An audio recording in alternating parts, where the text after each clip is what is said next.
Welcome, everybody, to the Dr. Carolyn Dean live radio show featuring Dr. Carolyn Dean. Join Dr. Dean for the next 2 hours along with her host, cohort, and good buddy, Ginny Sanders. Also known as everybody to the Dr. Carolyn Dean live radio show featuring Dr. Carolyn Dean. Join Dr. Dean for the next 2 hours along with her host, cohort, and good buddy, Ginny Sanders. Also known as everybody to the Dr. Carolyn Dean live radio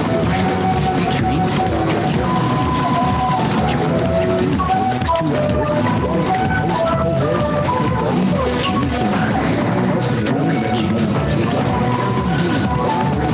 Join Dr. Dean as she shares with us a vast range of experience, knowledge, talent, and wisdom. Her host, cohort, phone lines are now open, and we'll be taking your calls from the rest of the world and here in the USA. Join Dr. Dean as she shares with us a vast range of experience, knowledge, talent, and wisdom. Phone lines are now open, and we'll be taking your calls from the rest of the world and here in the USA. Join Dr. Dean as she shares with us a vast range of experience, knowledge, talent, and wisdom.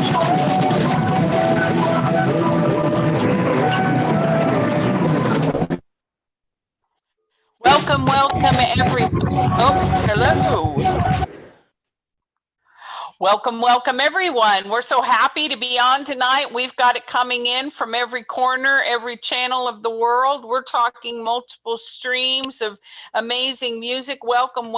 This is Dr. Carolyn Dean Live. I'm Ginny Sanders, Dr. Dean's co-host for the show this evening, and we are here on Dream Vision 7 Radio Network, which we say uniting humankind with universal love, except when Dr. Dean is on, and then we say uniting humankind with universal health, vitality, well-being, goodness, joy, incredible nature, wisdom, epic communion with all that is, because that's who our very lovely and most precious Dr. Carolyn Dean is. She is one with all that is, and certainly is inspired in so many ways by the incredible mastery that she has over human health, the human body, our connection with nature, our minds, our environment, and all that is happening today. And this very day, September 28, 2020, is no different. It doesn't matter what's going on, what's burning, who's got what, who's doing who to who, politics worldwide. It doesn't matter.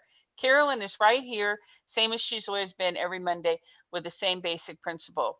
You create your own reality. You're in charge of your own world. You are responsible for your own health. And with a few very basic building blocks, you can rock it out. And so we're going to bring her in to talk to us about this tonight. September is Atrial Fibrillation Month. A lot of our listeners do have or have had, no longer having, because they've listened to Dr. Dean, atrial fibrillation, but they probably told a ton of their friends to listen to the show tonight, knowing that Dr. Dean is going to be rolling out some serious tips on how to deal with this very basic heart rhythm issue that fundamentally, of course, is controlled by minerals, which is wonderful because Dr. Dean is the master of the mineral, having written the very best and most wonderful Magnesium Miracle book and done so many other things with her life. So we're going to bring her in. She's an MD, a naturopath, an ND. She's an herbalist. She's a nutritionist. She's an acupuncturist. She has her pulse on the finger of everything that is physical, and she knows how to get some good stuff done. She's got incredible things to share with you this evening. So without further ado, we will run up the volume. I'm going to try something different tonight, Carolyn. We'll see if it works. And then I'm going to push my yay button and see if the children can bring you in. Oh.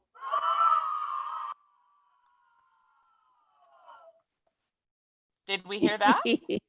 I did hear it, but Bob is signaling to me that he's not hearing the show. No, I'm hearing it now. You're hearing it now. Okay, it was just the delay because Bob listens on the internet now. So all is well, and the yay button worked, sort of. Thank you.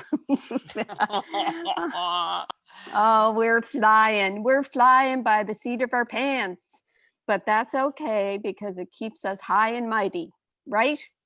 That is correct. Yeah. The worst is over. We've educated the common sense out of people. Did you realize that? People come here for common sense. That's all we're saying. What we say is that the cells of everybody's body are the same, and we all need the same completement formulas in order to complete our cells so that they're able to do their genius work. That's all we're saying. Very basic. So housekeeping, be sure to join subscription service so you never miss an order. Refer your practitioner.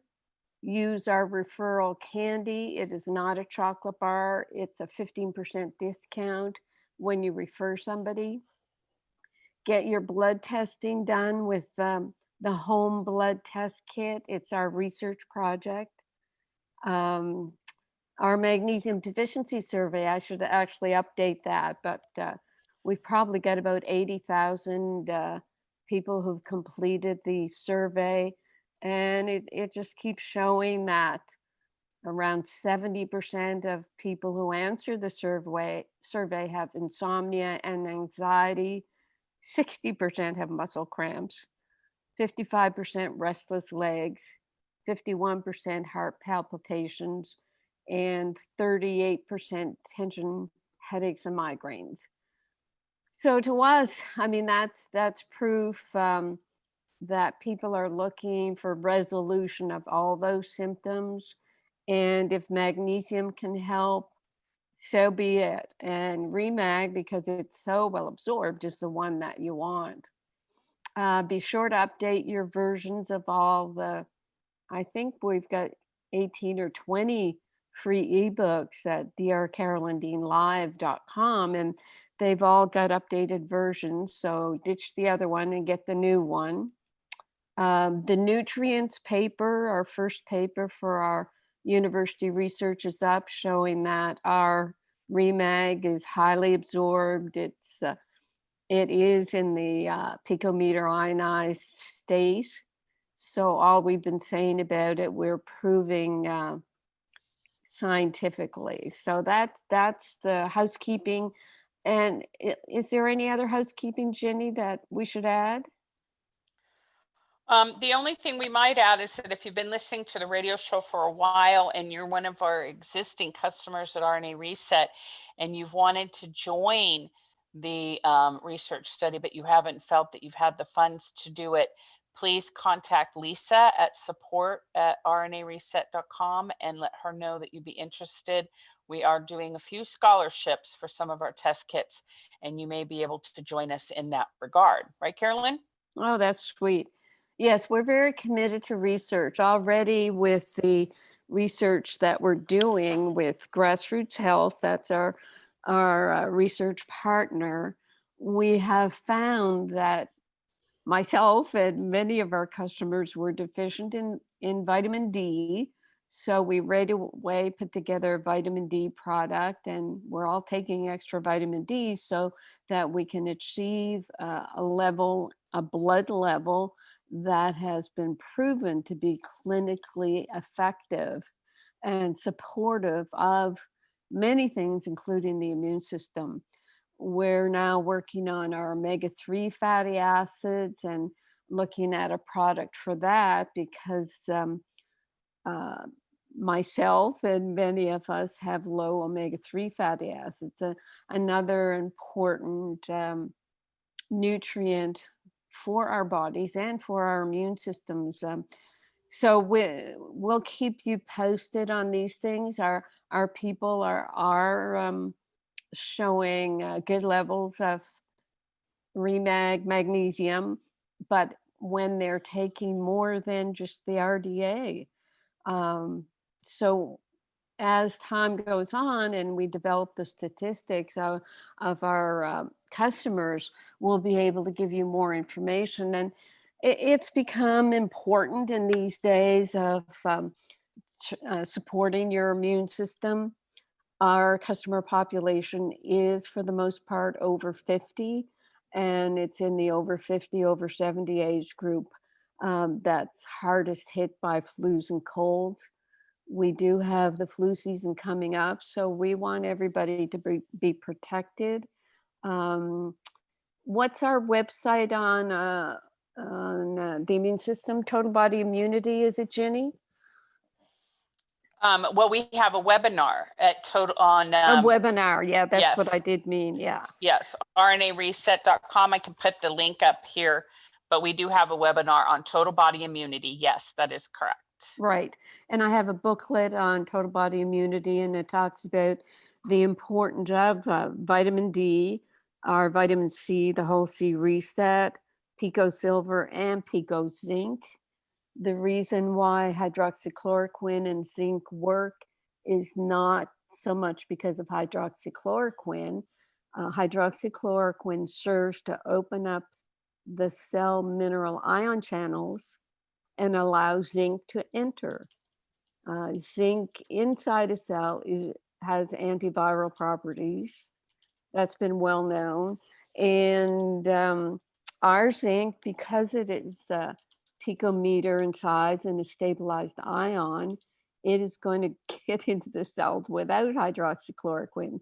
So it's going to be it is very important, and it's going to become more and more important for people to be taking their pico zinc. There's a book. Did I write a booklet on zinc yet, Ginny, or is that in Total Body Reset? That's in total body immunity. Yep. Total Body Immunity. Can't keep track. Cannot keep track. Okay, so today, though, we've been talking about immunity a lot, but now we're going to get back to the heart. And the title of the blog that went out to everybody, and it's on social media, it's on drcarolyndeanlive.com. The title is Magnesium Deficiency and Atrial Fibrillation. But we really should have said magnesium and potassium deficiency and atrial fibrillation. And I say that because from the moment we started putting out our pico potassium, we've been having incredible feedback from our customers. And someone might say, well, why didn't you put it out sooner? And the reason is the FDA does not allow dietary supplement companies to sell products where the daily dose is more than 99 milligrams. So we've been telling people to take potassium broth. Some people have been recommending different products. Golly, I forget the name of the product that one form recommends for potassium. The name escapes me, but I began to be concerned that using something, even the potassium broth, where you didn't know how much potassium you were getting, you were putting yourself at risk if you had a true potassium deficiency. And 1 month you were taking something a food that is supposed to be high in potassium, and then the next time you took it, it didn't have as much, then you could throw yourself out of balance. So I just wanted to make sure there was something that was tested to be exactly what it says on the label, which is our FDA mandate. So what I did, instead of making a teaspoon dose of pico potassium, the 99 milligrams, I got our chemist to concentrate the potassium so that 1/4 teaspoon is 99 milligrams. So it means when you take a whole teaspoon, you're getting 400 milligrams, or 99 minus 99 times 4. And with the way our minerals are so highly absorbed, which we've proven in our research studies, you're probably getting more like 800 milligrams when you take your teaspoon of pico potassium. The amount that gets into the cells is going to be higher than food-based potassium or potassium supplements. And what I say in terms of dosage, and you can read all this in the book Pico Potassium, Magnesium's Best Friend, in terms of the the amount of potassium to take, you have to look at your diet first. And on a website called chronometer.com, CRONOMETER.com, you can type in the foods that you're eating, see how much potassium you're getting in your diet. And if you're not getting the RDA, or the recommended amount of 4,700 milligrams of potassium a day, then you have to look to pico potassium, or at the very least, eat a lot more potassium-rich foods. So it's become, pretty crucial for me to get this information across. I've put it in the pico potassium book, put it in the heart health book. That's why there are new versions in part. And what I do say in the pico potassium book is that potassium deficiency leads to muscle cramps and arrhythmias, as does magnesium deficiency, but to a lesser extent. These two minerals are joined at the hip. It's impossible to overcome potassium deficiency without first replacing magnesium. And low potassium levels can increase urinary magnesium losses. So let me read that again. It's impossible to overcome potassium deficiency without first replacing magnesium. So you've done that. I mean, we know from our over the weekend sale, since our women's webinar on Thursday, you've got your Remag. People have bought the house out. You've got your Remag, but we did not see it too much of an uptick in pico potassium. So in order to support your heart health and your heart rhythm, it's impossible to overcome potassium deficiency without replacing magnesium, and low potassium levels can increase urinary magnesium losses.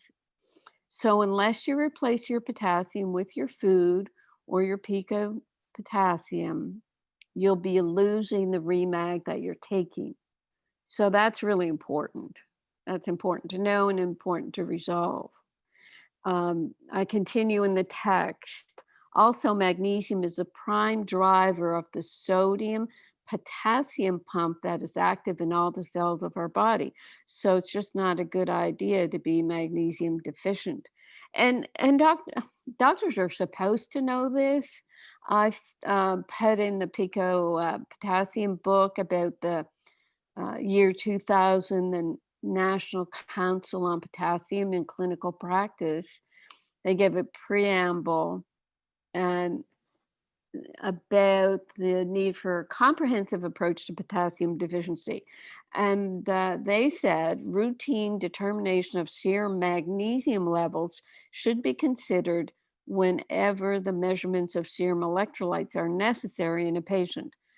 And that speaks to the situation where the electrolyte panel that doctors order does not have magnesium in it. And this routine determination of serum magnesium, that's a bad choice. In our home test kit, we're using whole blood and red blood cell magnesium, not serum magnesium. And anything I've written about magnesium tests, you'll read how ineffective serum magnesium is. Even so, doctors aren't measuring magnesium. Okay, so doctors are being told to measure magnesium, give it to people who are low in potassium. Unfortunately, few doctors have taken that advice. And I haven't come across one patient, client, or customer in the past 5 decades, 50 years, who has been given magnesium along with their prescription for diuretics. Another unfortunate truth is that the serum magnesium blood test that doctors use is not accurate enough to determine the amount of magnesium at the cellular level. The ionized magnesium test is the gold standard, and that's another focus of our research. We are proving that ionized magnesium is the better standard. We're trying to get that across to the research community. So that was the National Council, what was it called? National Council on Potassium in Clinical Practice. And even in the NIH Office of Dietary Supplements website, they say the same thing about potassium and magnesium association. They say magnesium depletion can contribute to low calcium by increasing urinary potassium losses. So low potassium, you lose magnesium. Low magnesium, you lose potassium. It can also increase the risk of cardiac arrhythmias by decreasing intracellular potassium concentrations. Remember the sodium potassium pump I talked about? If you don't have proper amounts of magnesium, that pump doesn't work and you don't get enough potassium inside the cells. The NIH continues, more than 50% of individuals with clinically significant hypokalemia, which is low potassium, might have magnesium deficiency. And people with low magnesium and low potassium both should be treated concurrently. So that's a sidebar before the blog. The blog goes on talking about September being Atrial Fibrillation Awareness Month. And I don't know. I mean, this is just so sad because we don't have to have atrial fibrillation if we have proper electrolyte balance. And yes, over time, the strain on the heart can lead to damage of the heart if you don't get your atrial fibrillation taken care of, either by taking your magnesium or taking your magnesium and getting cardioversion or ablation. But to make it such a huge epidemic problem, to have its own awareness month. And unfortunately, what that means is as hospital departments and health organizations want to educate you about AFib, it's going to be the drugs that they give and the surgical procedures that they recommend. But we focus on magnesium and mineral deficiencies and support people if they want to do ablation. But an ablation is not going to bring your minerals back, that's for sure. And the blog goes on about magnesium deficiency and in the cardiovascular system, its role in preventing heart disease and strokes. And in acute situations, there are hospitals that go for the intravenous magnesium right away. But I think they have to, I think they think they have to save it for acute emergency situations. That's the problem. They don't realize at the family practice level or even your family cardiologist level that you should be taking magnesium every day to prevent yourself getting into an acute condition. It's the same thing, Ginny, with pregnant women who should be saturated with magnesium so that they do not develop edema and high blood pressure and, heaven forbid, seizures and get into eclampsia. So we're trying to educate people at the ground level on saturating with magnesium, and the people dying of heart attack. Ginny pulled a figure of 1,671 Americans die suddenly and unexpectedly of a heart attack every day. 1,600 people every day dying of a heart attack. Okay, continuing, magnesium acts as a natural statin to lower cholesterol. Cholesterol has been called the big monster that's associated with heart disease, but even that's not true. I refer people to Dr. Malcolm Kendrick's book, the great cholesterol con, to remind people that cholesterol is necessary for hormone production and many processes in the body. And when you start taking a statin drug, you lose all those aspects, including libido gone. Okay. But if you use magnesium, it actually works on the same enzyme as statin drugs do, but it just slows down the enzymatic reaction that makes cholesterol when you have enough. It's the body, its feedback mechanisms are always at work. And in terms of now the rhythm issues, the next section in the blog, in addition to the traditional forms of heart disease, heart rhythm issues plague many Americans. Atrial fibrillation is the most commonly diagnosed heart arrhythmia, reaching epidemic proportions. In the US, AFib hospitalizations increased by 23% between 2000 and 2010. In 2010, there were about 5.2 million people with AFib. That number is expected to escalate to 12 million cases in 2030. So our mandate is to educate you about magnesium and potassium, vitamin C, our whole C reset, and our D3K2 reset also, to reset your heart. We've got a testimonial at the bottom of the blog. Dan talks about his atrial fibrillation. He said, 3 months ago, I was diagnosed with atrial fibrillation by my GP. I'm not on drugs yet, and I have been referred to a highly reputable cardiologist in Northern California who has me wearing a heart monitor for 2 weeks to see what's going on with the AFib. I'm having to wait 2 months to meet with him to get the results. In the meantime, I found your booklet called Heart Health. This was very encouraging to read, and I've started taking Remake. I've noticed the heart palpitations when taking the magnesium are less or not at all, and I have some days that are normal. I have had the RBC blood test, and yes, my magnesium was low. I also had a cardio ultrasound, and my heart is normal.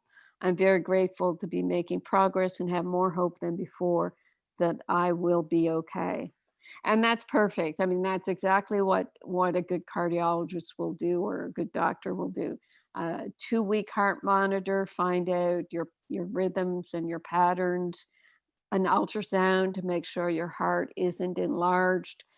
Some people with a certain cardiomyopathy can have an enlarged heart that stretches the area that produces the heart rhythm, and that can be the reason for the arrhythmia.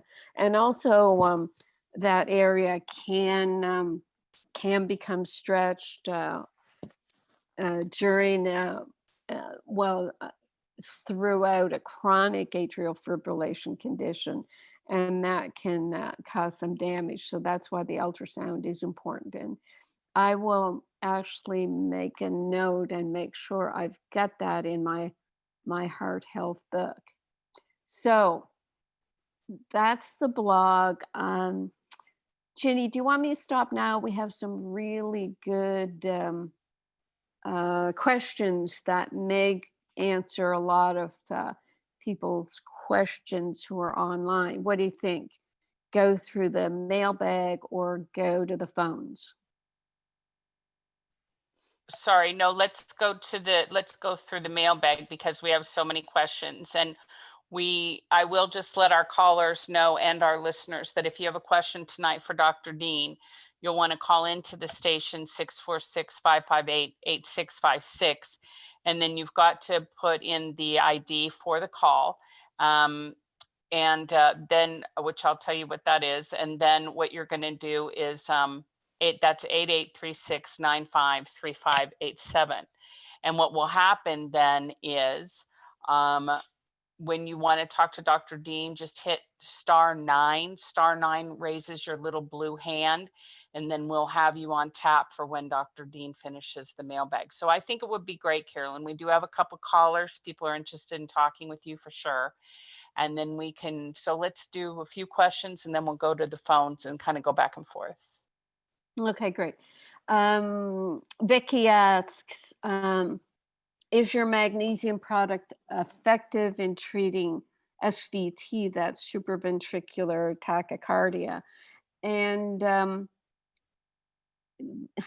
right away that brings up, the sort of the problem where people think magnesium is a drug, and let me just take this drug and get rid of this problem. Whereas heart rhythm is dependent on our electrolytes, and it's mainly magnesium. We go to the fact that magnesium is responsible for 80% of known metabolic functions in the body. Magnesium is at its highest level in the heart, in the muscle, the heart muscle. The heart is one big muscle. Magnesium is responsible for muscle and nerve activity in the body. So all that being known, we know magnesium is important for the heart. It's an electrolyte. It's important for rhythm. It's not measured properly. Doctors are ignoring it. In terms of effective for Vicky for her SVT, we can't say that. All we can say is everybody absolutely needs magnesium and potassium to support their heart rhythm function. And only Vicky will be able to find that out by doing her own research, her experiment on her own body with something that should be in our food but isn't. So what you do, Vicky, is go to our heart health book. It's a free download at drcarolyndeanlive.com. Read about the heart, read about the magnesium, the potassium, and the other minerals as well. Some people are toxic and they need realigned. Some people have yeast overgrowth that's irritating their heart, so they need a yeast detox. It's all laid out in the book. A daughter is asking about her mom. A lot of questions here. Her mother's been on heart meds for AFib for about 9 years. Digoxin, warfarin, but that's been changed recently. She now has constant bladder infections, seemingly every other week, constantly on sulfa drugs. Severe reaction to sulfa, irritating red rash. She's scared to take antibiotics, and the daughter did research, found a herb called she says manosh, but that's there is okay, here's what you do then. You go to my books and download the book, what is it? Future Health Now, Encyclopedia, look up bladder infections. And I have that herb in the list, also the Pico Silver, also the fact that what this could be is just a cycling of yeast irritation. Once you start taking antibiotics, you get yeast overgrowth, and the yeast can irritate the bladder, make doctors think you have a bladder infection.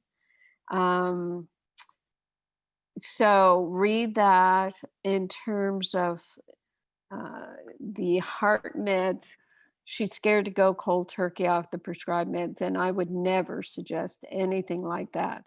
What you do is you start taking the Remag and potassium as described in the heart health book while taking the meds, and then as the heart improves, then your doctor will wean from the drugs. So I mean, that's as basic as I can make it. You do some reading first, and then you can get back to me. And she says her mom is healthy for the most part and walks 5 miles a day, which is awesome. That's awesome. That's what's keeping her going. And Another person, who's this? Mickey. I don't know if that's male or female. 74 years old, been on Eliquis, which is a blood thinner against AFib for 5 years. Had a stroke in 2018. On digoxin, since I have low blood pressure. What would be the procedure to get off Eliquis and other recent blood thinners? And what are the reasons for low blood pressure? Well, we can't tell you what to take to get off the Eliquis. I mean, there are some countries like Japan that are using soy-based blood thinners. I guess what you do there, Mickey, is read the Heart Health book and look at the section that I've written on blood thinners. Low blood pressure, that can relate to magnesium deficiency itself. And by taking, starting with 3 mag, but start slowly. We tell people to start with a quarter teaspoon. A lot of people don't, but with low blood pressure, we definitely tell people to start out slowly. And as you build up your magnesium, you strengthen your heart muscle, and the blood pressure can normalize. The low blood pressure is related to the autonomic nervous system that is affected by low blood pressure. The next question is about, it's kind of off topic. I think I'll leave that and answer that by email. Someone is asking about Graves' disease affecting the heart. Can magnesium help Graves' disease? Well, Graves' disease, it's hyperthyroidism. I think the best thing there, Caroline, is to read my book, my thyroid book at drcarolyndeanlive.com, because I do have a section on hyperthyroidism, certain herbs that can help, but certainly magnesium is going to help because it does help 80% of known metabolic functions, but it's going to be in conjunction with some of our remite to help balance the thyroid. Both hyper and hypo thyroid require the minerals that produce thyroid hormones and balance thyroid hormones. The next question goes into a lot of very specific non-cardiac questions, so I'll do that by email. Okay, this is a new one, angina and tachycardia. Now, let me just say this. When I did the heart health book, I did, in the beginning, it was just an AFib book. But then I realized that people didn't just arrive at atrial fibrillation. What they're going through, it would appear kind of a series of other symptoms. And when I wrote Heart Health, I started out with tachycardia. It's like the heart just speeds up. There's nothing to sort of modulate it. And then the next chapter was on angina. And then I talked about atherosclerosis, where you get irritation in the blood vessels. And then that irritation causes cholesterol to come to try to heal the irritation or the injury in the blood vessels. And then calcium binds in that plaque. So it doesn't start with cholesterol. Then I have a chapter on high cholesterol, and I sort of bust that myth as much as I can. And then I talk about hypertension. And after that, I get to atrial fibrillation. So it's like a step-by-step process that the heart kind of declines and finally gets to the stage where you're in this epidemic of atrial fibrillation. Now, we know very well that people are having, hypertension problems. They're told they have high cholesterol. They're put on medications. And, what I've said over the years is yes, you go into your doctor and your blood pressure is a little elevated. It's called white coat syndrome. And after a couple of times when the blood pressure is elevated on your chart, and each time if you're in one of these HMOs, it's a new doctor or new nurse practitioner, and finally someone says, well, you've had a bit of high blood pressure for the past year or two, so it's time to put you on a diuretic. And so you go on a diuretic for kind of a stress-induced blood pressure and the fact that most people are magnesium deficient anyway. So you're put on magnesium. No, you're not put on magnesium. You're put on this diuretic and you lose more magnesium and potassium. And the doctors might say, well, you're low on potassium. You will be low on potassium because the diuretic drops your potassium. So, eat a banana a day. But they really put you on potassium. And then, the scenario is you go back, your blood pressure is even more elevated because you've lost more magnesium because of the diuretic pushing out your minerals. You're urinating more, so you pull out more minerals. And it just keeps going on and on. You're given another couple of drugs for your blood pressure, and then all of a sudden your cholesterol is elevated and your blood sugar is elevated. And when all this is going on and all these new drugs that you're given for your cholesterol and your high blood sugar will deplete more and more of your nutrients, especially your magnesium. And then lo and behold, all of a sudden you've got atrial fibrillation. And doctors say, wow, we really caught your problems just before they developed. And it's good that we caught this because we can put you on all these wonderful drugs to try to save your life. With very ironic that they are actually causing the problem. So this last question, 46-year-old Katie. So she's saying, for the last 9 months, my heart's been having pain and rapid heartbeats.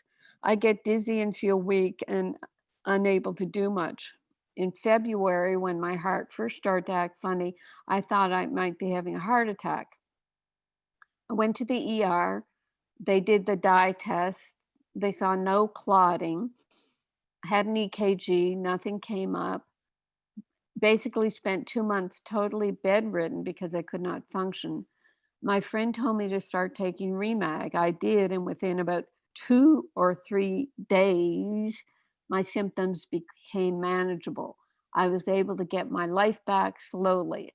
I have had many other things that began to heal: chronic migraines, leg cramping, insomnia, and a finger joint that had been knocked out of place a year and a half ago spontaneously healed. Now, migraines, leg cramping, insomnia, all magnesium deficiency symptoms, and no doctor noticed the correlation. So Katie's saying, I have seen a great deal of progress in 9 months. I currently take Remag, Remite, and just started Pico Potassium this week. So just remember that phrase. Just started Pico Potassium this week. I have felt discouraged lately because I'm still needing metoprolol, 25 milligrams each day, and without it, I get chest pain. I also seem to get heart issues from time to time and more than usual lately. Okay, so metoprolol, that's a beta blocker. They're trying to slow down the heart rate. I also seem to be getting more heart issues more than usual. I need 4 teaspoons of Remag a day. And I also do transdermal magnesium chloride soaks. And this helps as well to keep my heart at a restful place. Okay, so what does Katie need? Pico Potassium. She ordered it. She'll probably have to take 2 teaspoons a day to help balance out the electrolytes and the Remite. Hopefully she's taking a teaspoon and a half. And she just continues, she eats sugar-free, low carb. So when you eat low carb, um, that's a low potassium diet. But she says, I try to eat potassium rich foods.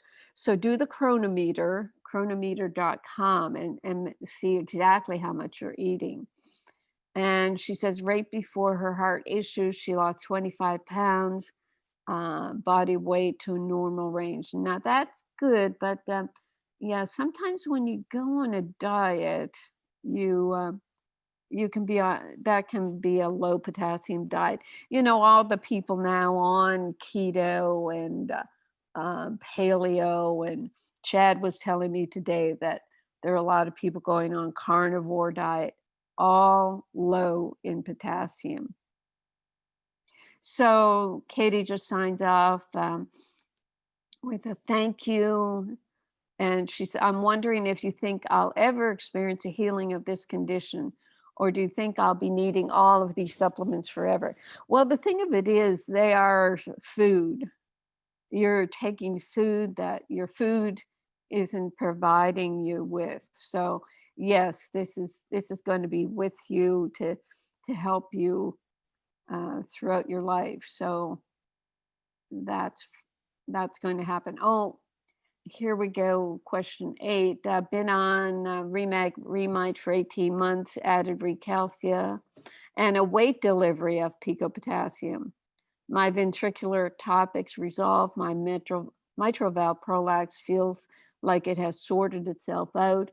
I'm really looking forward to my cardiology checkup middle of October. Hope to be able to offer some evidence from the echo report.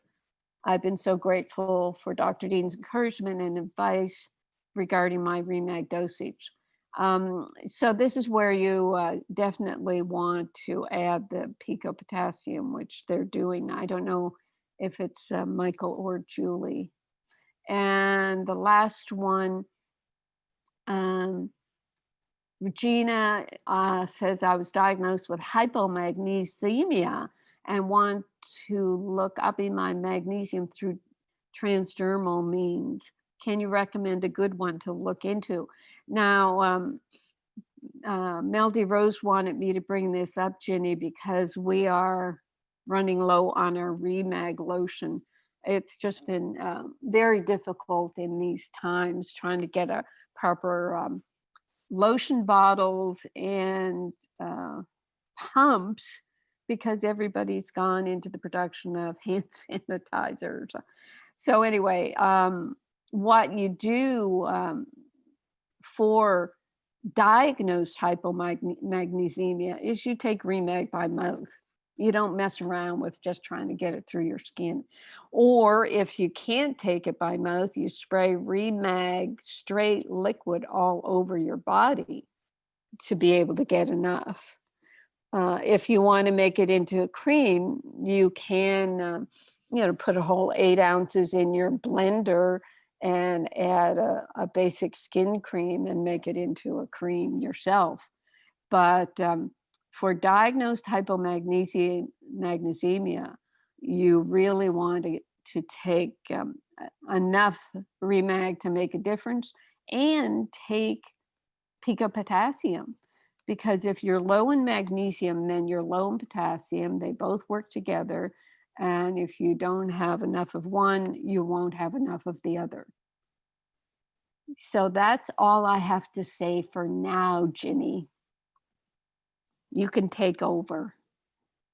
Okay, well, that was a lot to be said. And I think there's an incredible amount of information in there for people, especially considering the potassium equation. And we've had so many testimonials, Carolyn, from people who've topped off their Remag and Remite and Realign protocol, or whatever they're using for their AFib, with this potassium.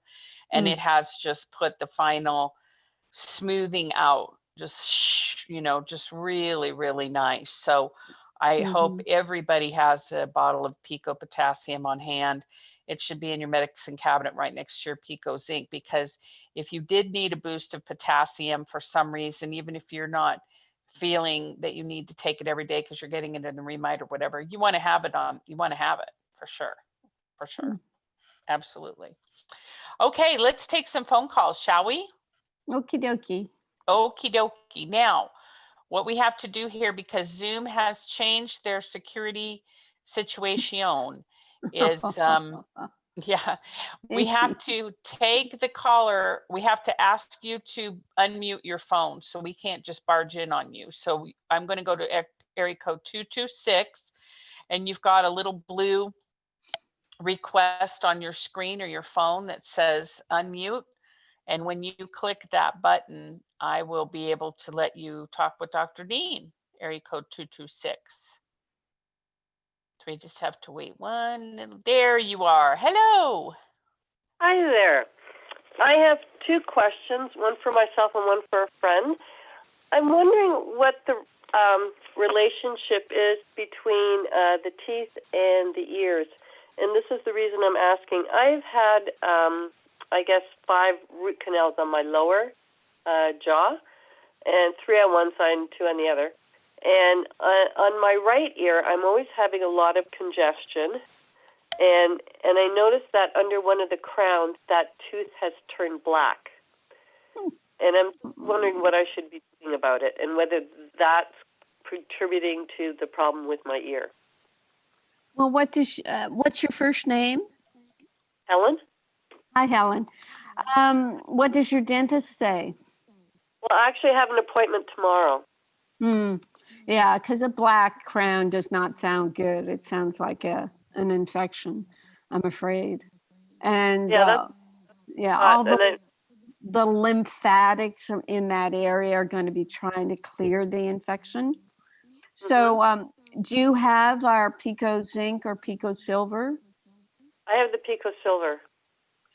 Take the Pico Silver with you and ask that your dentist flush out the, I don't know what they'll do tomorrow, but if they remove the crown and do any flushing out, ask them to irrigate the area with the Pico Silver.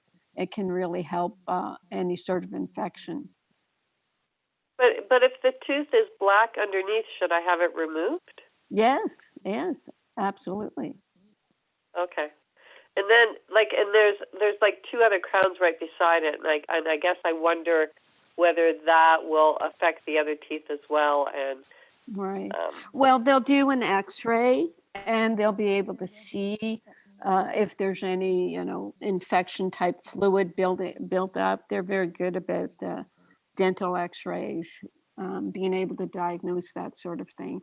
Do you have a holistic dentist? No, we don't have any here in Canada. No. That I'm aware of. Yeah. Right. Well, get back to us, Helen, and let us know, because you can, boosting with the Pico Silver by mouth and taking your Remag and all will be helpful.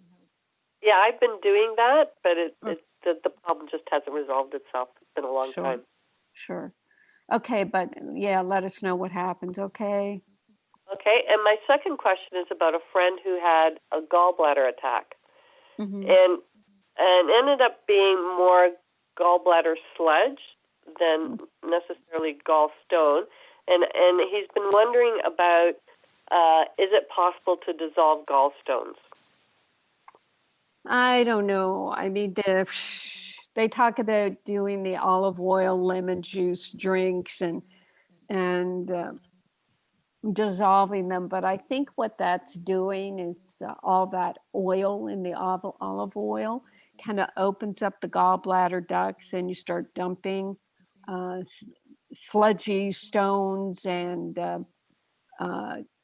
olive oil mixed with we don't know what. I don't know that you really dump stones. I don't really promote that olive oil flush, because if you're flushing out a real stone and it gets stuck in the bile duct, then you have a surgical emergency. If a person knows for sure on ultrasound and x-rays that there are no stones, even then I've never promoted that. What you could do, Helen, is look at my Future Health Now encyclopedia, the section on gallbladder, and see if there are things there that your friend hasn't tried yet. Okay. Yeah, because I've heard there's stone root or other things that could dissolve the gallstone, but I wondered what your viewpoint was. I guess since I haven't really recommended such, I haven't heard feedback whether or not that works, and I haven't heard from customers if it worked for them. So Okay. I'm not the one to ask. I don't have the experience. Maybe someone on chat has. If you're on the chat, if someone has done this. I know people have done liver flushes. Even that I'm not keen on because the liver harbors viruses. And if you do liver flushes, then you can release viruses before the body's ready to take care of the virus. It hides the viruses in the liver for a reason. Okay, that makes sense. Yeah, those are, the gallbladder has always sort of been a difficult thing to remedy and rectify. I think I'll have to do some more research on it. I have not written a book on liver and gallbladder. You may have noticed. They are difficult, and there's some hereditary aspects to gallstones and that sort of thing. But I think it's probably an imbalance. If gallstones are mostly calcium, which I think they are for the most part, it does imply that there's a magnesium deficiency component, because if you're saturated with magnesium, you should be able to dissolve stones. But if you think of the gallbladder environment, I mean, it's not like there's a blood circulation right in the middle of the gallbladder where all this is going around, where you can concentrate magnesium. It just common sense tells you that that's going to be very difficult. Well, yeah, he was eating he was doing keto, and he was eating a lot of cheese and bacon and eggs and stuff, and so he's cut back and he's just using olive oil, I think, and butter, and he gave cheese. So. Right. Yeah, and the diet is going to affect the gallbladder, and if, as you say, it's just sludge, he can turn that around. He can turn that around for sure. But that's interesting. Like I mentioned with keto, paleo, and carnivore, you're low in your potassium, but also yes, you can be building up too much fats and oils in the body without the balance. So we're truly an experiment. We are the experiment. So true, so true. Well, thank you so much. I always love listening to your show. Oh, thank you, Helen. Great questions. Appreciate it. Have a wonderful evening. Thank you. Thank you. Bye-bye. Bye. Okay, wonderful. We're right at the top of the hour, Carolyn, so we don't want to skedaddle on with another call, even though we have other callers holding. We've got area code 626 and 616. I see you and know you're here. And anyone else on the phone, if you would like to talk with Dr. Dean tonight, you've got to hit *9 on your keypad to raise your blue hand and put you in line. We'll take your call right after the top of the hour as we begin our break.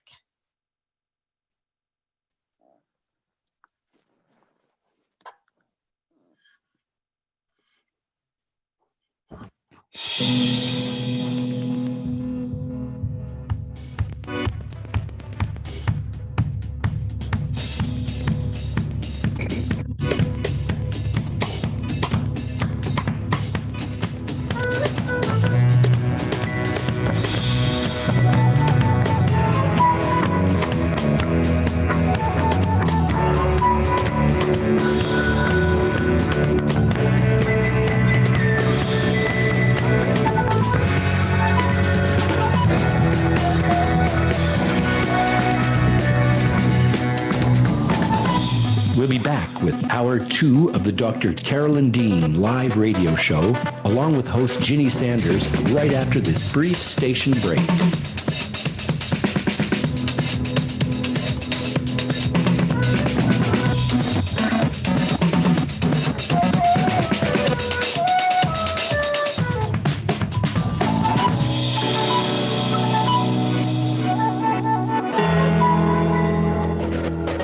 You can also get updates and resources online by visiting drcarolyndean.com. That's drcarolyndean.com.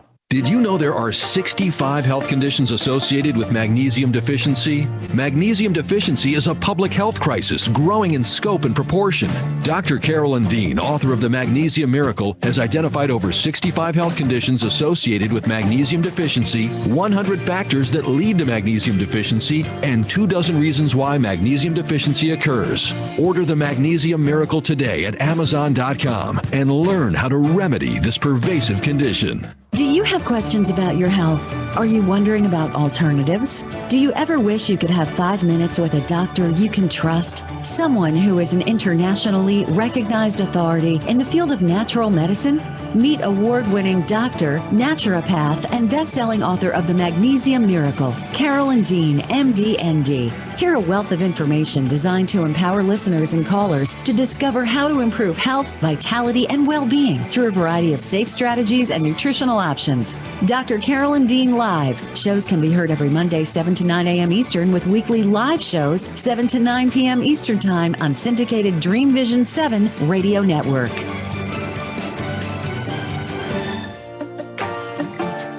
Natural health, vitality, and well-being. Yes, everyone wants it, but not everyone is sure how to achieve it. Dr. Carolyn Dean's Completement Formulas are more than just dietary supplements. They're whole foods and picometer minerals designed to complete your nutrition, not just supplement it. Experience the difference Dr. Dean's formulas make. Visit RNAreset.com to learn more. That's RNARESET.com. Omega Institute, offering workshops, retreats, and online learning dedicated to awakening the best in the human spirit. With more than 40 years at the forefront of holistic studies, Omega is known the world over as a trusted source for integrated approaches to personal growth and social change. Located in Rhinebeck, New York, just 90 miles north of New York City, Omega's natural environment and quiet pace allow for extraordinary experiences to unfold.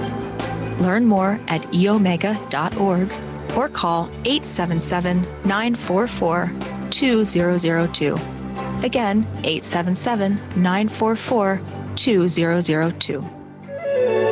This is Dream Vision 7 Radio Network, uniting mankind with universal love. Our shows are created from the heart, bringing each listener to a place of divine enlightenment. Breathe, relax, and enjoy. Let life flow.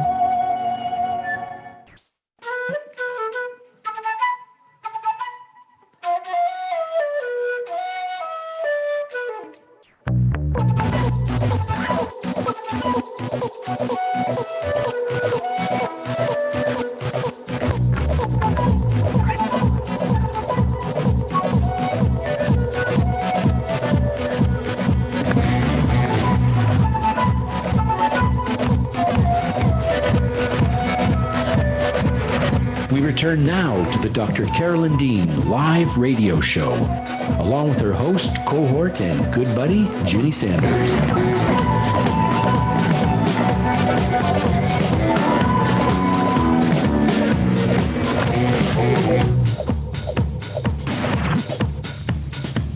Phone lines are open during live broadcast.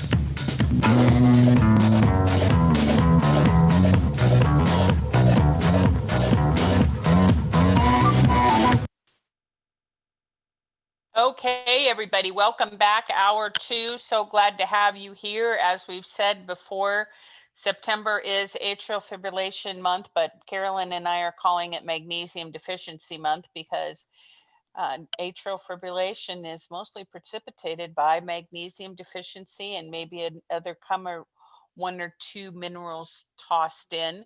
So we're happy to have everybody on the phone tonight who's concerned about this condition or has other health questions.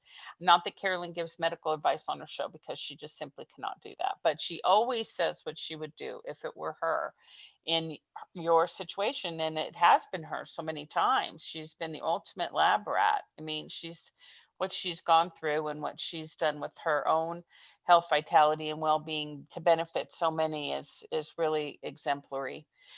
So we're going to bring her back, and we're going to bring back our callers. And again, if you're here on the phone and you have a question for Dr. Dean, you've got to do the *9 on the keypad.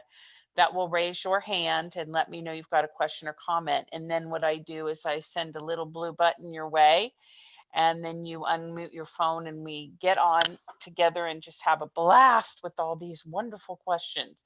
So Carolyn, are you ready to take some phone calls? I am, and 2 more questions came in, I think through Instagram, so we might have to make room for them. We will make room for them. We will make room for everything. We are abundant in space and time. We will do it all. Okay, very good. Let's go to area code 626. Our good friend at 626 has been waiting for a while. So 626, I've asked to unmute your phone with the little blue button. And then when you do, there you are. Hello, 626. If you could give us your name and then state your question or comment.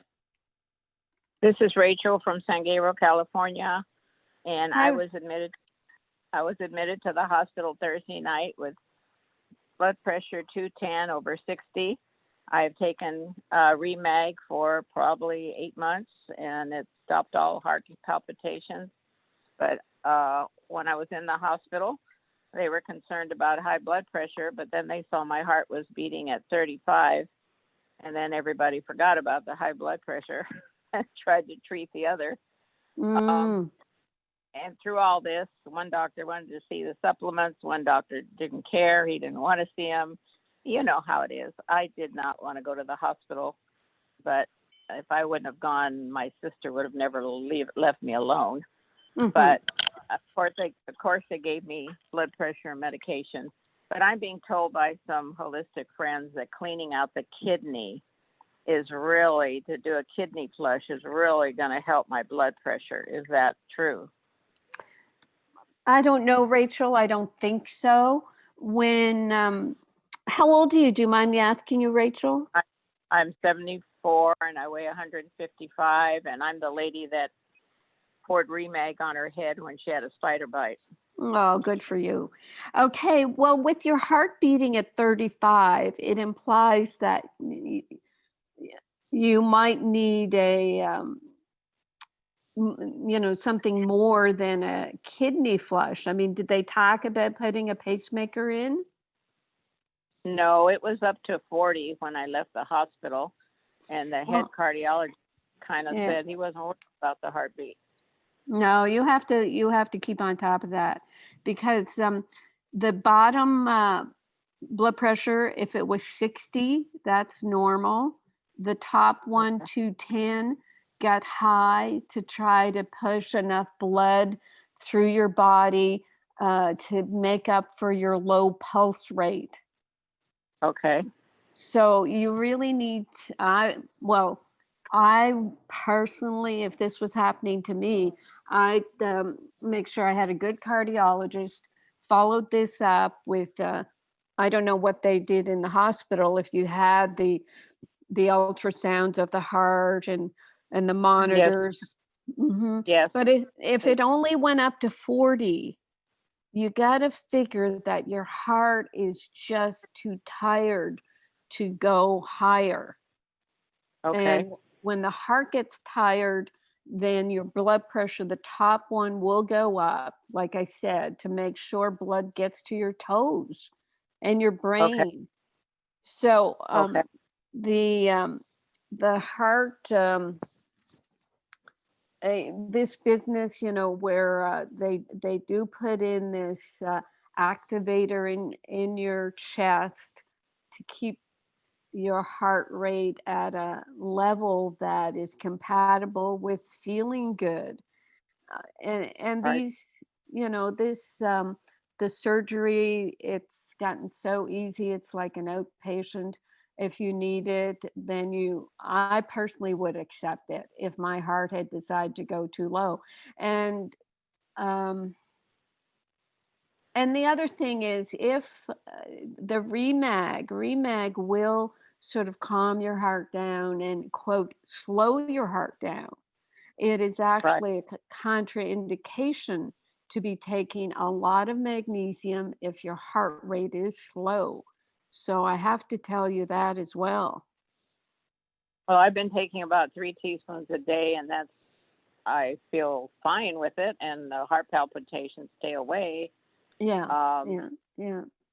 And you might need the potassium as well, but yes, with a heart rate of 30 to 40, you really should be followed by a cardiologist to see if you need that implant. Okay. Okay. And it Okay. shouldn't, it shouldn't be scary or anything. It's just, to me, it's another one of these things like a like a good colonoscopy where they can actually see something and do something. Right. If it's one of the good things without the side effects. Okay. Okay. And they had a caller talking about gallbladder trouble, Yeah. and I had a gallbladder episode, and my nutritionist put me on a lot of different herbs. He saved me from surgery. A lot of apple juice. I was told by a lot of apple juice softens the stones so that they can be passed. And I did a lot of apple juice, but he had given me a lot of herbs and things, and they were great. But I had a friend that had gotten help from an acupuncturist, so I sent someone to buy 2 of the herb bottles for gallbladder. And I'm telling you, I don't know what that stuff has in it, but it's in one day your stones are passed. You can actually feel your organs spitting those stones out. Wow. It's a miracle product, and I've got the guy's phone number, but that's all I have. The acupuncturist. But his herb, I even showed it to my naturopath, and I said, "Okay, this stuff did a lot more than what you gave me." And he looked it over.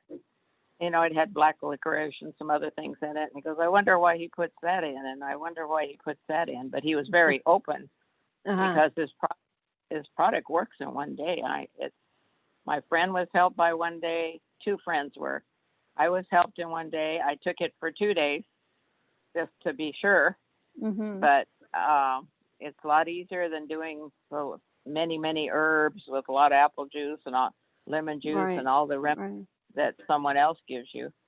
But well, if you could leave that number with us, I'd like to check it out. I mean, I'm always looking for things that help people. So now I had tried Strauss heart drops before, and in Strauss, the past, in the past they really helped me. But someone just told me that Extendivite, which is from a company called HeartDrops2000.com, is better than the old Strauss herbs heart drops. Have you heard anything about that? I don't know that. I get turned off herbs when I realize that if they're not organic, they can be anything, and they can, just sweep up scrapings off the floor, et cetera. And I realized that a lot of the herbs work because they have the wild herbs, especially, they have the minerals in them. And it's the minerals that the body wants. And that's why I went to straight minerals, because I couldn't trust herbs.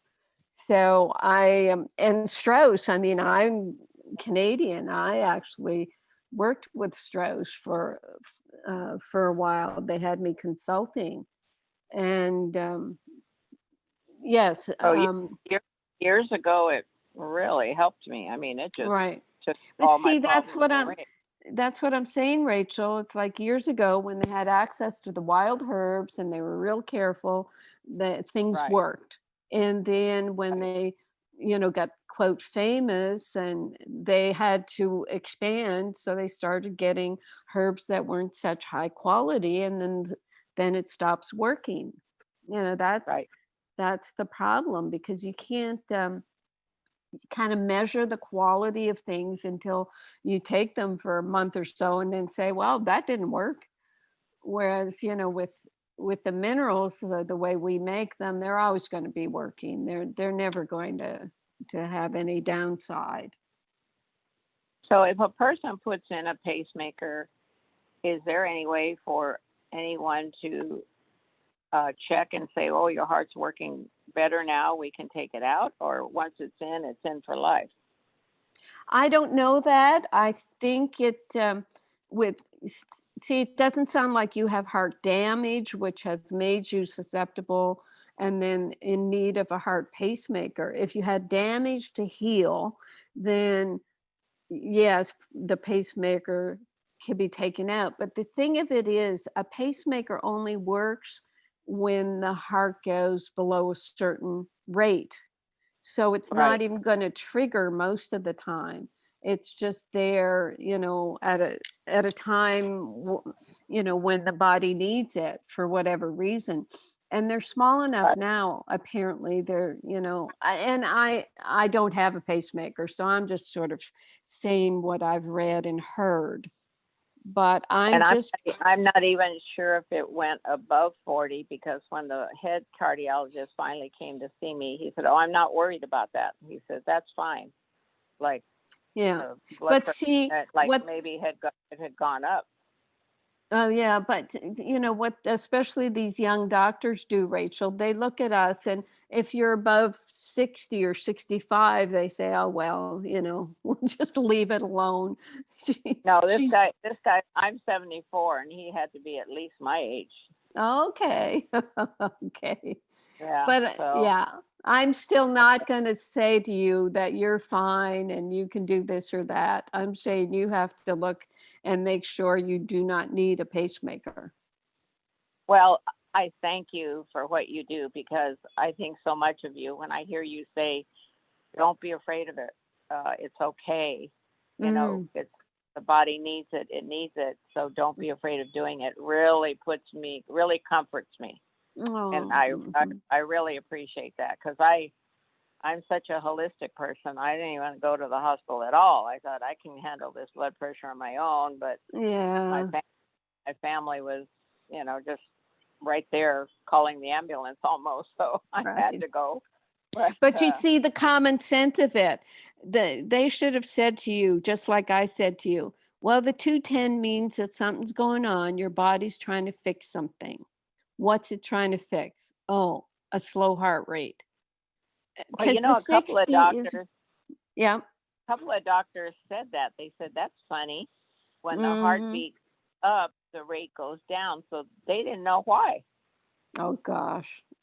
But they did say maybe they're working with each other. And I'm sitting there listening to them thinking, okay, these guys are trying to take care of me and they don't know what they're doing. They don't know. I know, it's pretty sad. But yeah, you just take control. You just take control and you just say, I want to be worked up for a pacemaker. If I need it, I'll get it. And I want the latest model. I want the Cadillac of pacemakers, and make it pretty. And you'll be fine. They did a lot of workups. I mean, it was a huge hospital here in Pasadena, California. And I think they did everything in the world they could. And then I had said I had pressure in my head when, that's why I went in. And of course they did, skull, SCAT scans and whatever else they did. But, wow. I mean, I think they did everything they could in the world that they could do. But they didn't use their common sense, Rachel. They didn't use their common sense. Oh, I know. I watched it. And I said, gosh, because I used to work for the greatest hand surgeons in the world. So I've been in the medical field. So I'm sitting there going, do these guys know what they're doing? Yeah. I just kept praying, Lord, take care of me. Yeah. Oh. Okay, Rachel. Well, you'll keep us keep us posted then on Well, what happens. Okay. how do I give this phone number about the gallbladder If capsule? you could email it to support@rnareset.com. Okay. Say Okay, I will. There's a phone number that Carolyn wanted. Okay, shall do. Okay, big hug to you. Huge big Thank hug. you. Okay. Thank you. Love you. Thank you. Okay, bye, Rachel. Bye.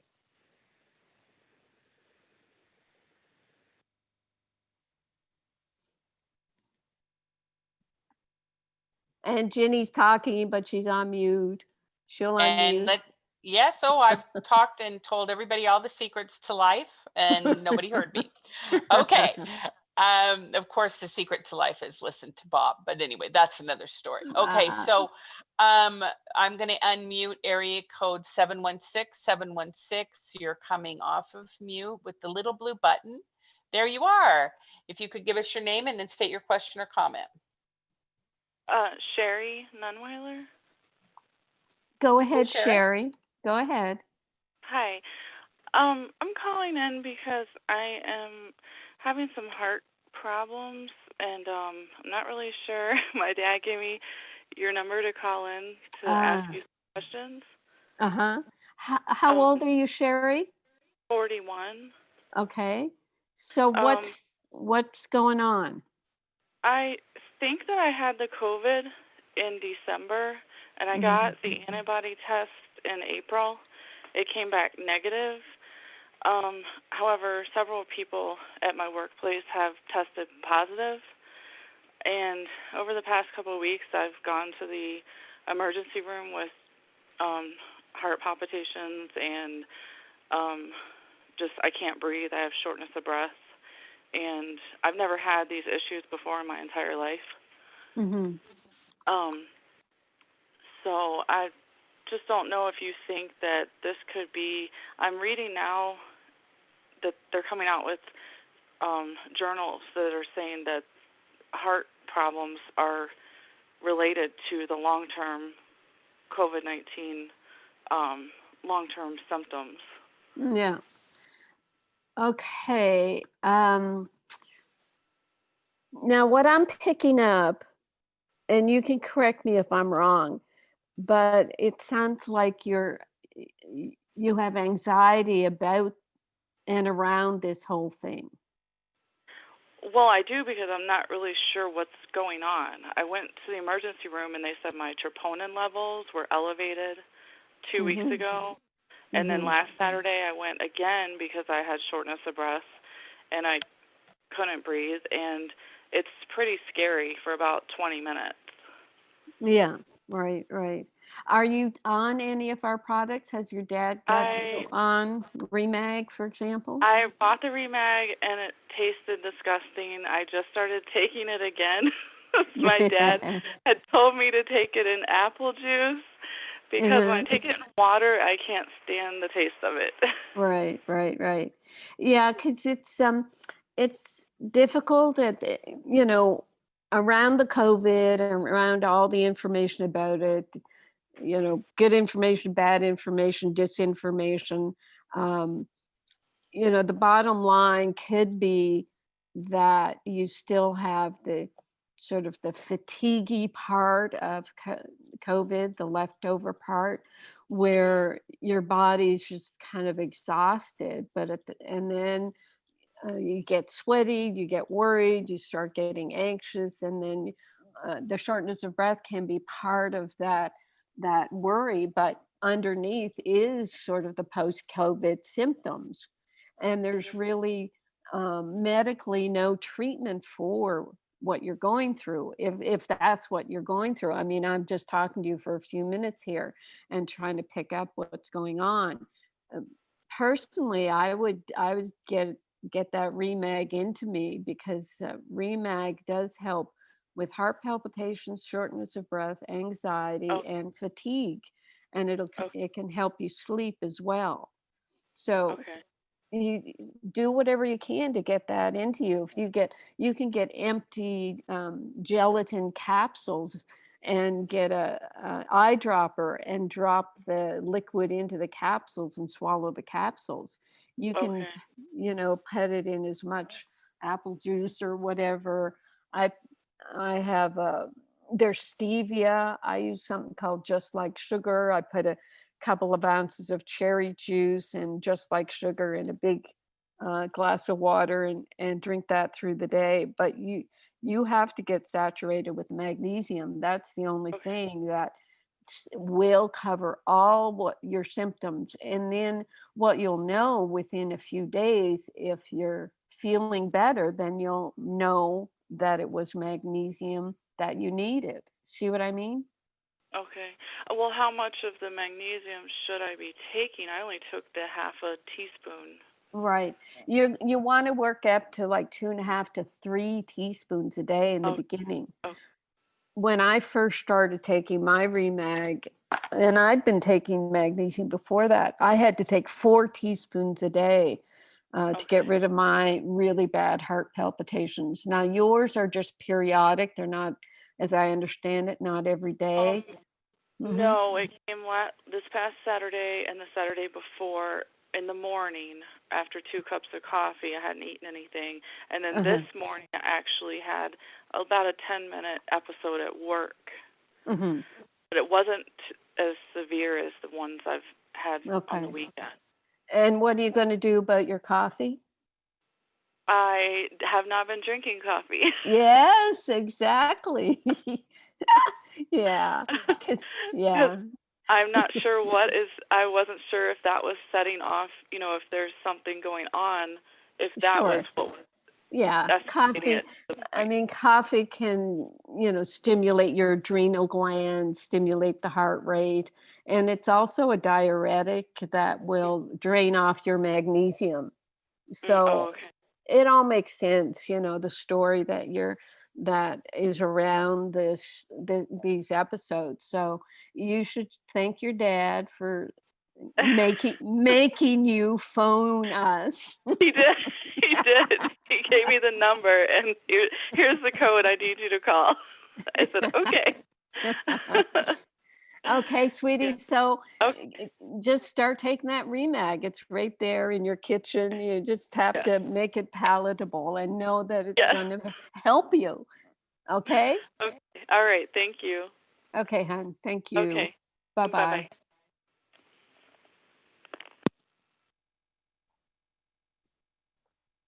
And Jenny.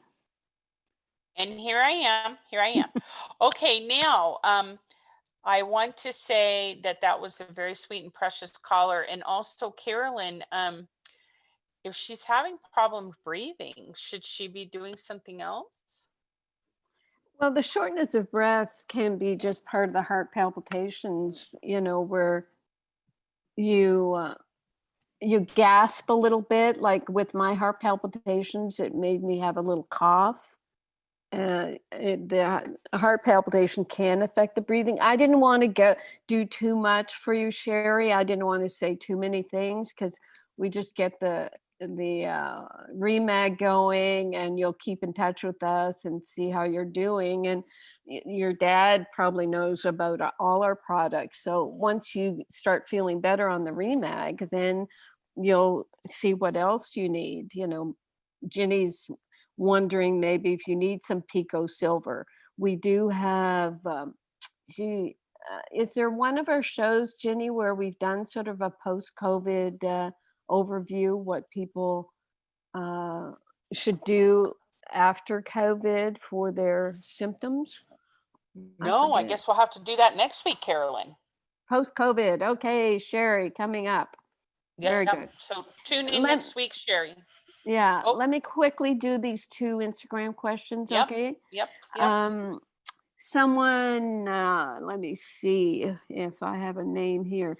Sally is saying, last year I had an ablation done for my AFib. A friend told me about Remag recently, so I started about a month ago, Pico Potassium a few weeks ago, and Flora Revive for ongoing yeast infections. Today I saw my cardiologist. He wants me to have an echocardiogram to see if I need a defibrillator. Yikes! I don't know where to go from here, as I would really like to avoid another surgery. And she says, Remag ? Well, I don't know. I don't know anything about what's going on with Sally, why the cardiologist would talk about a defibrillator. And Sally's not saying if her AFib is better. Sally, I would say read our heart health book to see what you could be missing. If you do have yeast overgrowth, yes, the Flora Revive is going to help. I think in the heart health book, there's like 33 triggers for AFib that people can look at.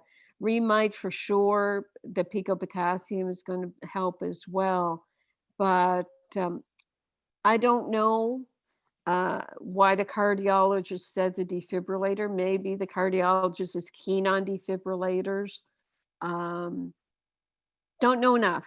Don't know enough. You'll have to write in and be more specific about why you're being recommended for a defibrillator. Sounds like you haven't really been told yourself. And the next one is from Sheila. Been taking Remag since August 22nd this year, slowly increased to 1 teaspoon per day, experiencing heart palpitations during the night and now for the last 2 days during the day as well. I used to get palpitations occasionally at night, but never during the day, and this consistently. I know palpitations are a sign of Remag deficiency and that symptoms can get worse before they get better, but I don't want to mess with the heart, so wondering what suggestions you may have.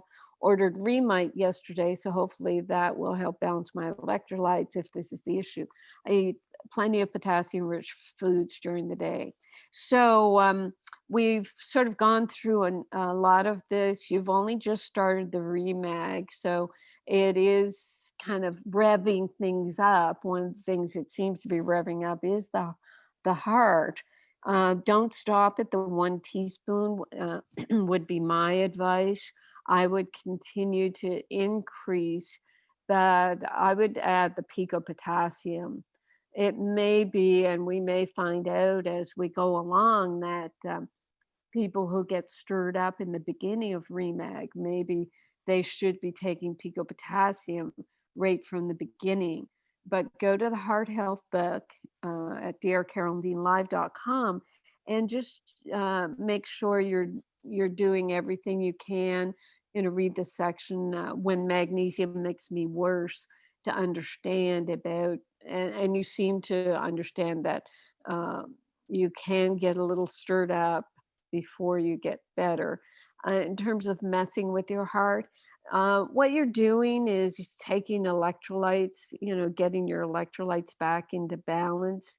There's no damage from taking Remag or magnesium itself.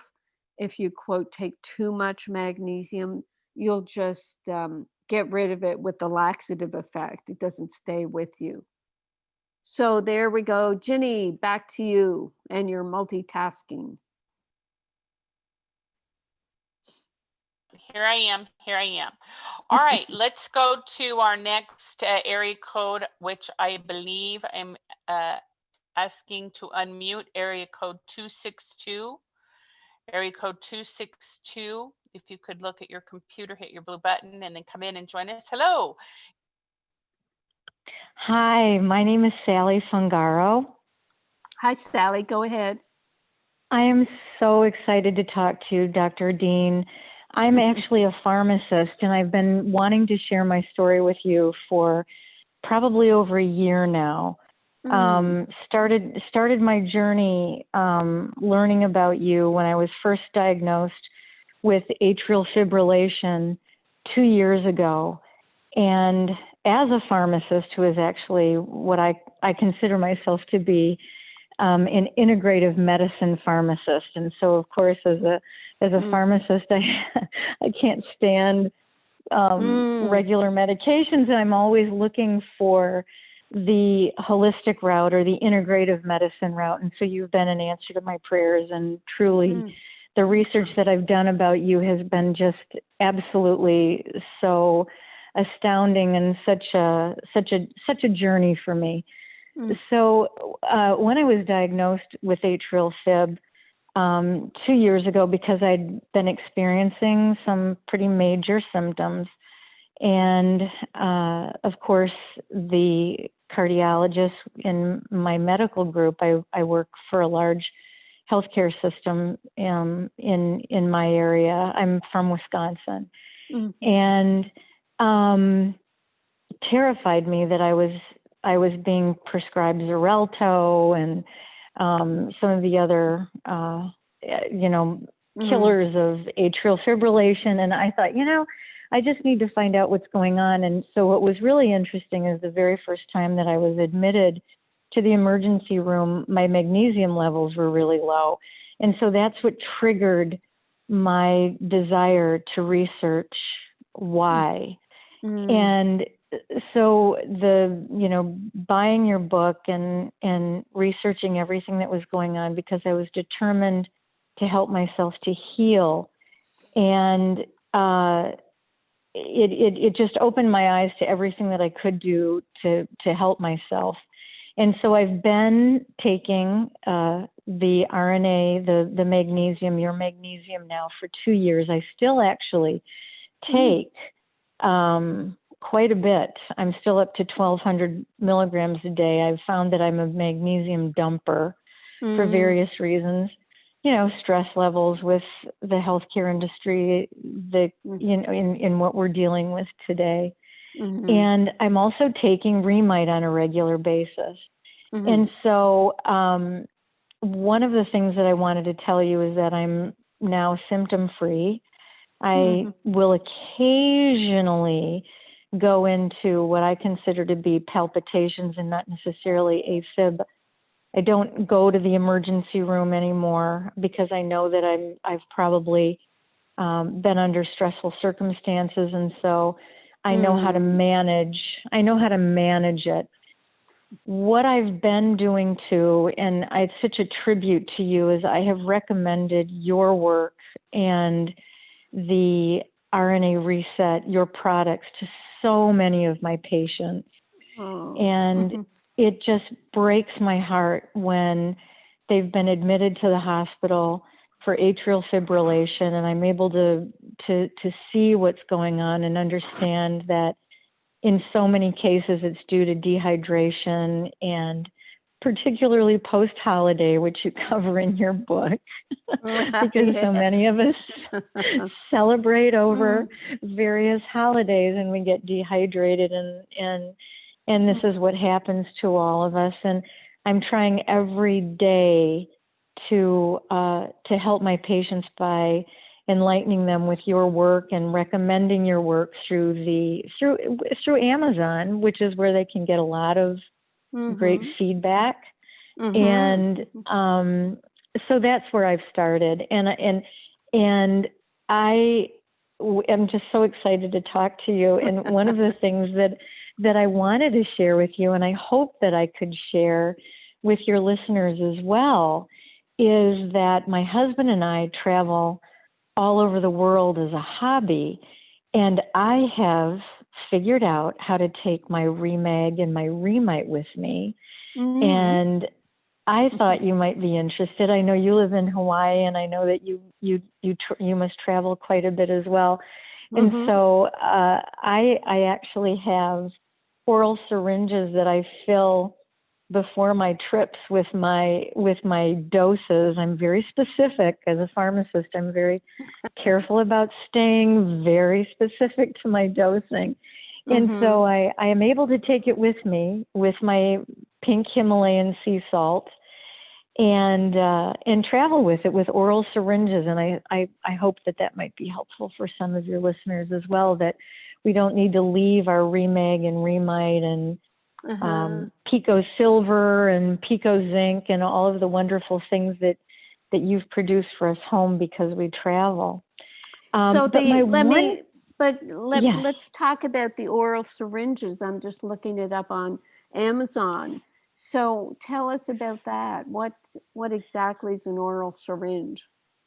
An oral syringe is just simply a syringe that you can use to fill liquids you've recommended using capsules and things like that, but when traveling to Europe or whatever, and we're limited to the ounces of liquid that we can take along with us. So this is when I'm taking a carry-on bag, for example. If I'm traveling for a longer period of time, I can take my bottles of Remag and Remite with me. But if I'm traveling for just a couple of days, an oral syringe is just a plastic syringe with a little plastic tip that fits on the end of it. And I literally draw it up out of my stock bottles, if you will, of my Remite and Remag. I actually use, our pharmacy has neat little plugs that we put in the top of antibiotics for moms and for children, and so you can put this oral syringe in it, so you can draw out the exact quantity of the liquid that you need without spilling anything, and you can get the exact amount. And so that's what I do for myself. I actually take with me syringes full of my Remag and my Remite, and then as I travel, I just squirt whatever my dose is into my bottle of water or my the next day, and it works out really well. And I'm hoping that might help a lot of your listeners. You can buy 100 syringes of, there's a 5 mil, so that's your teaspoon, 100 syringes. There you go. For $12.99. That's so smart. We haven't heard about that. That's great. Yeah, it really is a great way to go. And I actually use the 10 milliliter syringes, so I get a couple of doses out of each syringe, because you just put your little cap on it. And I just wanted to make sure that all of your listeners who have been helped by the products that you have don't feel like they need to leave at home just because they're traveling. One of my one question though for you is that I was always taught as a pharmacist that we had to be careful about potassium supplementation because of its effect on the heart. And the one thing that I remember is, oh my goodness, we do worry about patients who have high potassium levels, and they need to lower it quickly by taking sodium polystyrene, and because of what it can do to heart rhythm. And so even though I am symptom-free on the amount of Remag and Remite that I'm taking, I've been intrigued by the potassium now, that your pico potassium. And my question is, how would I know how much of the pico potassium I need to take? I've just had blood levels done recently, and my potassium is perfectly normal. So I'm thinking I can stay with what I'm doing. Well, what is the level? What is the actual level? It was just over, my level was just over 4. Okay, you want it to be high normal though. Okay. 4 is like the average of the potassium deficient population. So now I've written the Pico Potassium book. Have you gotten around to that? I have not yet. So I will get that. Yeah, the Pico Potassium, magnesium's best friend. And you probably, when you take the Pico Potassium, you probably will be able to drop down to 900 milligrams of Remag, because they do need each other. So what happened, and people will be interested in this, the FDA ruled about the potassium supplements not exceeding 99 milligrams per dose because of, somewhere back in the dark ages, 1965, potassium was inducing lesions of the small bowel. But what it was is an enteric coated potassium chloride that would get to the small bowel and then dissolve and then irritate the small bowel. So that stopped everything for the past, 60 years, for Pete's sakes. And the business about, the heart, when you take too much. I mean, in my experience, in the hospital scene, we would give people too much of a mineral, and either sodium or potassium would be the worst, and they'd have all these horrendous reactions, and then everyone would blame the mineral instead of the doctor for giving too much. So there was always this yo-yo effect. And then if you look in the literature, they really do not talk about hyperkalemia, except the people who have genetic predispositions. But it is hospital induced. It is iatrogenic, and then they use that to attack minerals. So read the Pico Potassium. You'll be interested, because I did my research. And how you know how much to take is you look at an app called Chronometer at the website chronometer.com, and you fill in your diet and see, am I getting my 4,700 milligrams of potassium? And if I'm not, then I do need my Pico Potassium. And the way our potassium in its stabilized ionic state is so completely absorbed, a teaspoon of Pico Potassium is like 400 milligrams. Because I made the dose a quarter teaspoon. I get around the, one dose has to be 99, and most people think a teaspoon is a dose. So 1 teaspoon will have close to 400 milligrams, and that's like 800 milligrams. So a person may just need 1 or 2 teaspoons of Pico Potassium to round out their electrolytes. So fantastic. Yeah. And what a wonderful way too, because potassium in the form that I dispense it on a regular basis to patients is such an enormous tablet, and so difficult for people to swallow. And for me now to be able to recommend once again one of your products. I'm doing this on multiple times during the week. Wow. And I'm just so happy and so excited to be able to share some of the work that you've done. And so the potassium piece is going to add a tremendous amount. And I also need to tell you that I'm 64 this year, and I just visited I hadn't seen my primary care provider, and she's a DO, and I just love her. And I hadn't seen her in 2 years. And when I went back with my blood work, she was astounded at my cholesterol levels. And of course, tonight with your program, part of the piece is about how magnesium is a natural statin. And she's actually looking at making a wall of fame for patients who have high HDL levels. And my HDL level is so through the roof. And she said, your blood levels have improved so much. My thyroid has improved in the last 2 years. And I can only say that the reason why is that my diet has always been very good. My exercise has always been very good.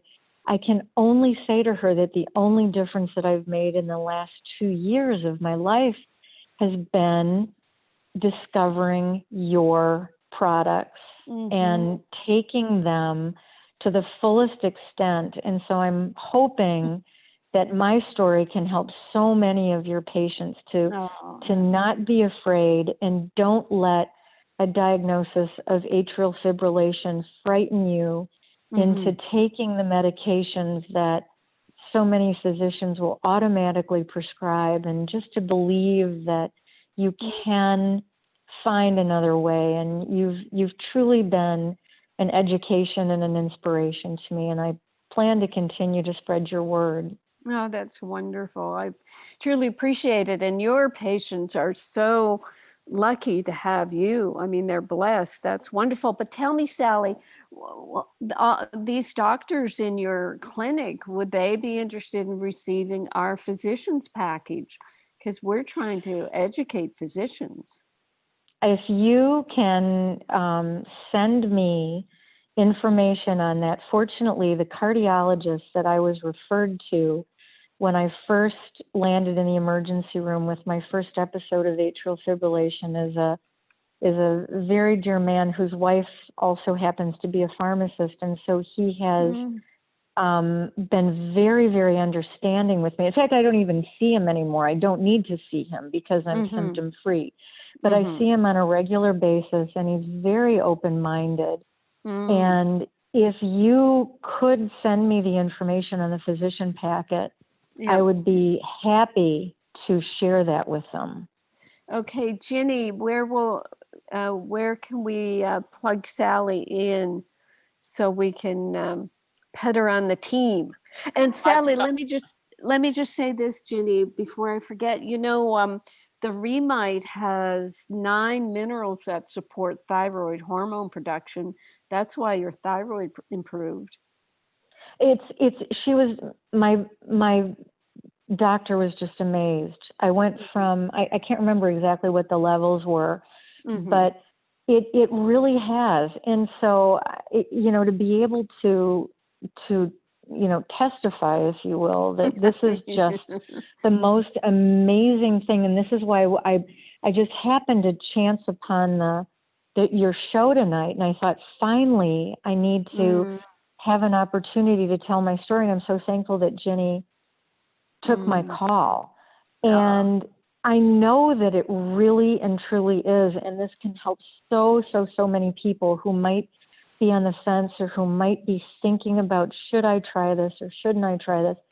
Absolutely do try this. And from one health professional to another, I can say without a doubt that this is something that has saved me. I'm a pharmacist. I don't want to be on drugs. I tried diltiazem initially, and I tried metoprolol. I took 1 dose of metoprolol, and I felt so woozy and so terrible on it. And when I was on diltiazem to manage, if you will, and manage my atrial fibrillation, I was on it for about a month. I felt my heart working against it. My heart was pounding against it. And that's when I decided I'm just going to go off of all of these things and try this. And I've come through, and it's taken a while. And we need to be patient because we have a lot to heal sometimes. And when our hearts have been through a lot of stress, and when we've been not necessarily abusing, but also just growing and changing in our lives and doing what we need to do to heal ourselves. And so sometimes it takes a little while, but I'm there. Right. And in the heart health book, I don't know if you've read the updated edition, I put in the pico potassium and all. I do talk about that people, do have to take it step by step and not to get off the drugs, stay on the drugs until your doctor helps you wean off them. But I'm just going to finish before we go to Ginny and to get your direction. You have a harder job than we do, Sally, because people come to us. We're not standing on the street corner and people come and we try to help. People come to us. They want to take our solutions. But in your case, you're dealing with just the man on the street. And it's a much tougher situation trying to get them to look at something alternative. So I really applaud what you're doing. Well, we are all in this together. And I am, just an absolute believer. And I thank you so much for the work that you've done and for keeping us all healthy through all of this COVID and keeping the supplies running and, never worrying about running out of product, although I always order well in advance. But you've done an absolutely wonderful job, and I'm doing my best. And I'm very fortunate that I have a wonderful patient population, and I know so many of my patients so well. And I have to be very careful because I can't, I can't overstep our prescribers and our physicians' boundaries, but I can suggest, and so many people have taken that, and I'm very thankful for that. Well, you have such a fine, calming voice. I mean, I'm sure your patients are happy in your presence, and will follow your advice. We're so lucky to have you. Thank you so much. Well, thank you. I hope so. I hope so. Okay, Ginny will tell you how to reach her so that we can help you with your practitioners. Well, Sally, Fantastic. is the number 262? Is Yes. that your number? All right. I Yes, can you see can it on my text me board. at that number. I'll Yep. text you and we can go from there. I'll text you tomorrow. Have a wonderful evening, Sally. Oh, Yeah. thank you so much. And thank you so much for taking my call, and God bless. God bless. Thank you. Bye-bye now. Bye-bye. Okay, how wonderful. That was just that was like gobbling up a big banana split for me. It was fabulous. That's so, I mean, the sweet people that are out there just blows me away. She's out there saving lives. It's wonderful. Wonderful. Yeah. It's just very, very precious, and they're so sincere, but that's the kind of people that you would attract because that's the kind of person you are. So that totally makes sense. Let's just say this. I've got a question or two on the YouTube chat line tonight. I want to make sure I can get to Linda Lee's question. She's very concerned about her 67-year-old aunt who's been experiencing dizziness, shortness of breath, extreme fatigue, got to the cardiologist, got the EKG, blood test, CT scan, blah, blah, blah, blah, blah. She has a small leaky heart valve that the doctor said was minor, and she feels that she wants to be able to get her aunt some of these products, but she doesn't know, should she just start with Remag and Remite? All of her blood tests were normal and all the rest of that kind of business. Well, if the leaky valve was a mitral valve leaking is a magnesium deficiency. So that's definitely the place to start. But what I'm going to say about anyone with heart disease from now on, Ginny, is start with Remag and Pico Potassium. Okay. Read the heart health book, read the Pico Potassium book, get yourself solid in your left brain with the information, and then let your right brain intuitive take over and be your own experiment for good health. Okay, very good. Excellent. Okay, so you've got it there, Linda, and it's a very simple thing to follow, Remag and Pico Potassium, and that will start her on her way. And by the way, any single person on the face of the earth, no matter what condition or health they're in, should be on Remag and Pico Potassium. I mean, it's just, Remag is non-negotiable. It's just an imperative for every single person. And if you're taking it already, take more, because we're convinced you're not taking enough, because nobody who calls into this radio show is ever taking enough. They're like, except Sally. Yes, you except heard Sally. She's That's still right. taking 4 teaspoons. That's right. And That's right. she will need less when she takes Pico Potassium. But look what Sally, her education was that potassium is dangerous. Don't take enough to make yourself healthy, for Pete's sakes. It's very frustrating. So that's why I wrote the Pico Potassium book. I'm just looking 44 pages, I think, before you get to the appendices. So it's an easy read, and it's fascinating what modern medicine has done to the population by telling them that potassium is dangerous. Yep. Oh. Well, Carolyn, we've got to wrap up this show. For anybody who wants to refer. No, I know. I'm sorry. Let's do another hour. Oh my goodness. For anyone who wants to recommend their doctors contact us or find information, just email support, SUPPORT at RNA Reset. And Lisa knows how to get your information to our doctors, and we'll take it from there. We have a practitioner kit. They get samples, research, and all kinds of information. It's a very fun experience. So thank you, Linda, for asking about that. We've got to go, but we're doing great. It was a great show and so much important, inspiring information. And thank you to all of our regular listeners, including Nancy L. and everybody else. We're so glad you're here. Thank you, Jenny. Yeah, beautiful show, beautiful show. Thank you, Bob. Thank you, Rachel. Thank you, Debbie. And thank you, all you awesome listeners. I just want to hug everybody, Jenny. Even in the midst of COVID, I'll take the hit. I'll hug anybody. Yes, you will. Yes, you will. But you're protected. Thanks, everybody. Thanks. Have a great night.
You've been listening to the Dr. Carolyn Dean live radio show. For questions about today's broadcast, email Dr. Dean at questions@drcarolyndeanlive.com. That's questions@drcarolyndeanlive.com.